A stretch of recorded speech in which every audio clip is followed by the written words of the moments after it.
Hey there friends on YouTube, my name is Roger with Electronics and Gadgets. If this is your first time here, thanks for stopping by.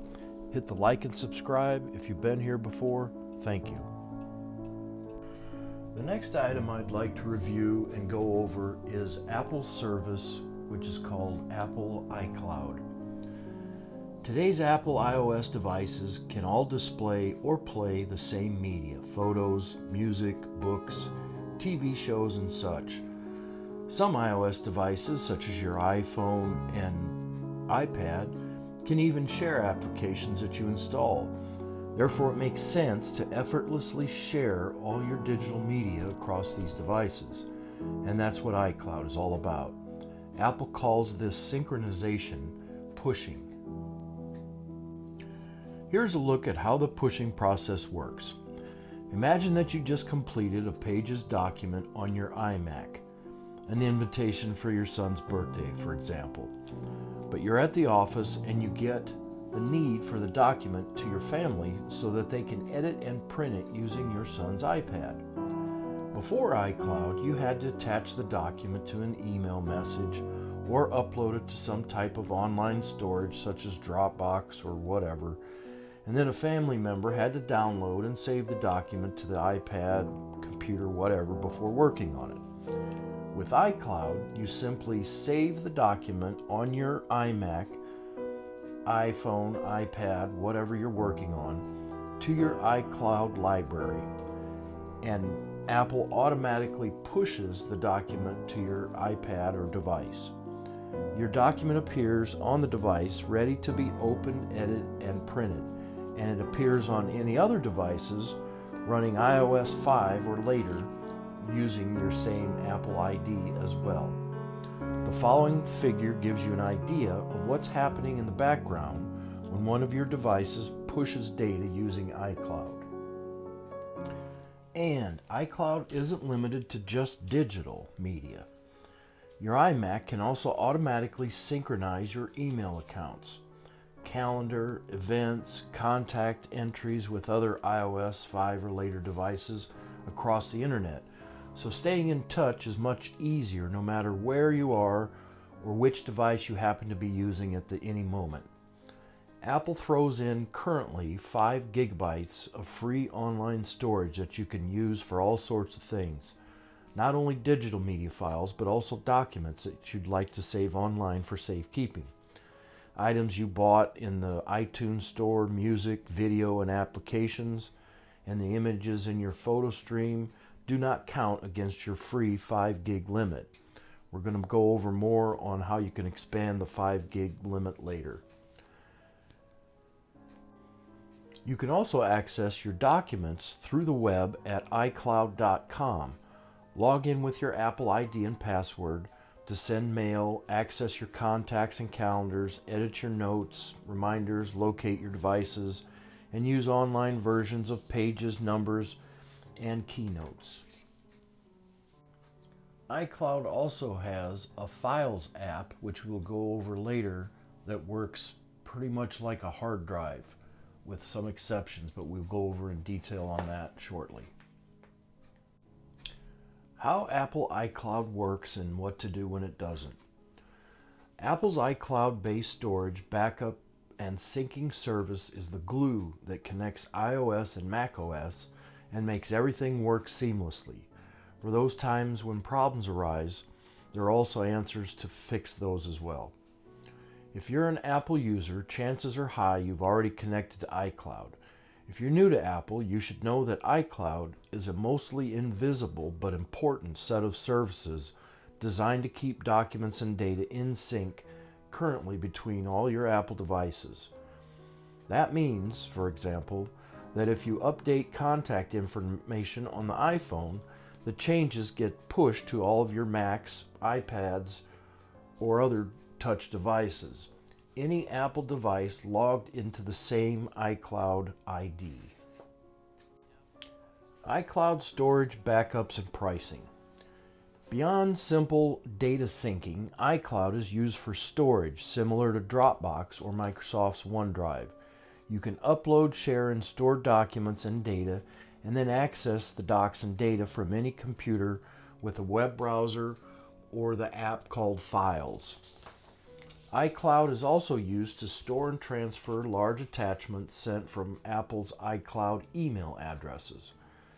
iCloud also stores a backup of the apps and data on your devices, and in cases your device is lost or stolen, iCloud allows you to track your phone's location as well as send a message to display on the device, lock the phone, and/or remotely wipe your data. The backup stored on iCloud can be used to restore data to a troubleshoot iOS device to easily set up a new iPhone or iPad. That allows you to be up and running as if the new device had always been yours. Each iCloud account gets 5 gigs of storage, and according to Apple, that specifically means data from email, documents, photos, and videos stored in the photo library, as well as iOS device backup. iCloud keeps track of purchases through the iTunes Store so that other devices have access to the content, but iTunes source music, apps, movies, TV shows, and books don't count against your available online storage. Apple allows users to buy more storage and pay for it monthly. For many users, especially those who take a lot of photos or videos, this is a must. Pricing is in 3 levels. For 99 cents a month, you get 50 gigs of storage. For $2.99, you get 200 of storage. For $9.99, you get 2 terabytes of storage. A note about privacy is iCloud acts as both a bridge and safety net for users, and since it's the center of your digital life, meaning it handles a lot of personal data, it's important to note that Apple calls out privacy as something it takes very seriously. That should reassure even strict privacy proponents who want to protect sensitive data. Apple's straightforward privacy policy is available online to read. Finding and changing iCloud settings. iCloud settings can be viewed and changed in the Settings app in iOS, naturally enough under the iCloud section. Here you'll find a list of apps that are using iCloud services. Next to the list of apps, you'll see toggle switches to enable or disable syncing between your Apple devices for that app. If you prefer the data from that particular app stay local on your device, meaning it won't be shared across other devices, here's where you would display that option. My advice: for every Apple that supports iCloud, I have syncing enabled. When I feel the urge to reach for any of my Apple devices, I like that app data will be there for all of them. I don't have to wonder which device has the most current data on it, but even if you decide to disable some features, there is one that I recommend you keep on no matter what. It's called Find My iPhone. Find My Explained. This virtual service lets you track where your device is at all times, even if it's hidden in a couch cushion. You can enable an audible alert to find it under said couch cushion, but if the phone is really lost, you can lock it and send a message to display on the lock screen. Access to these options are available through any web browser pointed to iCloud.com. Besides using the site to track your phone on a map or send a message or audio alert, you can also put the iPhone into lost mode if needed. You can even send a command to erase the device or phone remotely. Your phone will be effectively bricked. The next time it's rebooted, even if it has been erased, the iPhone will state that it has been locked and a prompt for the iCloud username and password. Without that information, the phone is useless. There's no way to access the encrypted data on it and no way to boot the phone into a working mode. iCloud Backup. The other service I recommend enabling and checking routinely to make sure things are working properly is the iCloud Backup service. In an unpredictable world, it's best to have a backup, and when this service is enabled, backups start whenever your iPhone or iPad is plugged into the power. The lock screen is showing or the display is off and you're connected to Wi-Fi. Note, backup locations can be switched from iCloud to your computer. That is done using your iTunes when your device is plugged into the computer. Otherwise, they're done seamlessly through Wi-Fi. Access data anywhere and everywhere.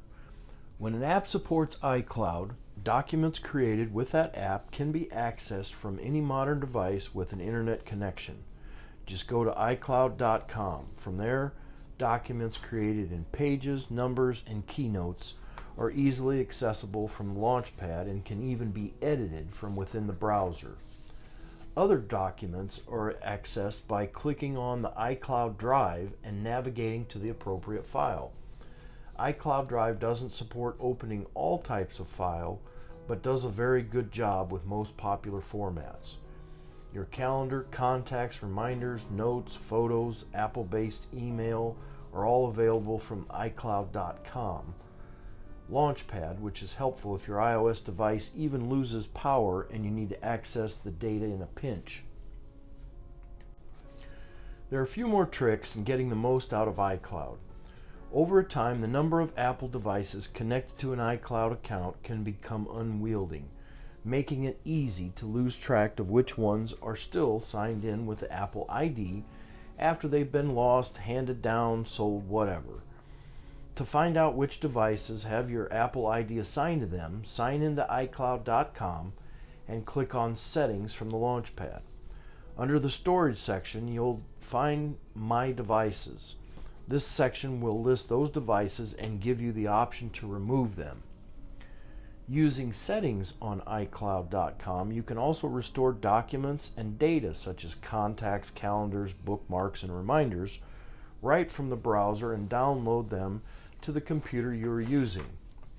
If you're having trouble logging into iCloud, a password reset may be necessary. Whichever device is critical to your daily digital life, your iPhone, iPad, or iMac, the iCloud service embedded into the Apple ecosystem is designed to make everything work as it should, seamlessly and invisible. Although iCloud has had its share of growing pains over the years, these days it lives up to Apple's best-known boast: it just works. So that's iCloud's service. Most of the time it works in the background seamlessly. There's not a lot you have to normally do once you have your settings correct. I use it daily as a hard drive for all my files as I work from my iPad to my iPhone to my computer. Let me know if you have any questions in the comments. Thanks for being here. Please click like and subscribe to my channel, and next time, I'm out.